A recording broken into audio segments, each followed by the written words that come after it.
తెలంగాణలో మనకంటే ధనికమైన రాష్ట్రం. నేనే అక్కడ హైదరాబాద్ అన్ని డెవలప్ చేశాం. అక్కడ పింఛన్ ఇప్పుడు ఎక్కువగా అందరికంటే మళ్ళా వాళ్లే ఎక్కువ. మన తర్వాత 2016 రూపాయలు ఇస్తారు నెలకు. తమిళనాడు 1000 రూపాయలే, కేరళలో 1600, కర్ణాటక బెంగళూరు ఉంది 600, ఉత్తరప్రదేశ్ ఒరిస్సాలో 500. ఇప్పుడు నేను అడుగుతున్న సమిక్షేమం ఇవ్వలేదనే వాళ్ళకి నేను ఇచ్చేది కళ్ళుంటే చూడాలి, మనసుంటే ఆలోచించాలని అలాంటి వ్యక్తులకు విజ్ఞప్తి చేస్తున్నా. మీరు కూడా గుర్తుపెట్టుకోవాల్సిన అవసరం ఉంది.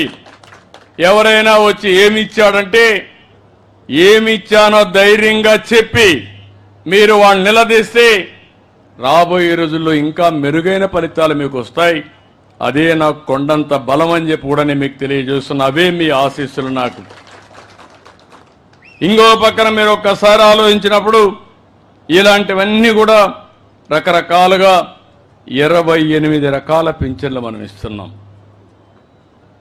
ఈరోజు పింఛన్లే కాదు, నేను ఆ రోజు ఒక మాట చెప్పాను.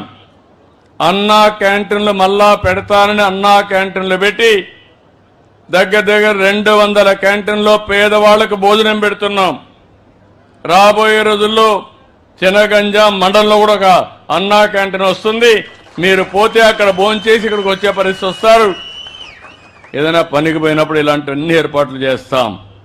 ఇదే కాకుండా ఇంకొక పక్కన మీరు చూస్తే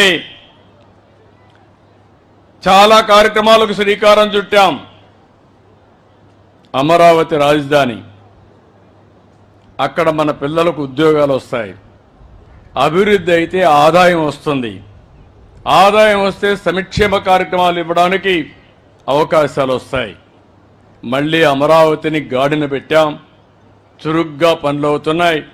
3-4 సంవత్సరాల్లో మళ్ళీ అమరావతికి పూర్వ వైభవం తెచ్చే బాధ్యత ఈ ప్రభుత్వం తీసుకుంటామని కూడా మీకు తెలియజేస్తున్నా.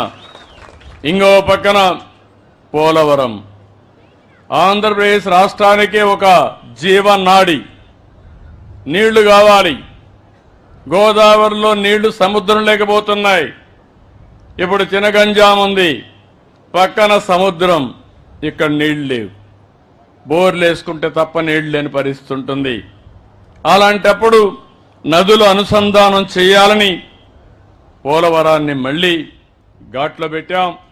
పనులు అవుతున్నాయి. 2027కి పోలవరాన్ని పూర్తి చేసి నదుల అనుసంధానానికి శ్రీకారం చుడతాం.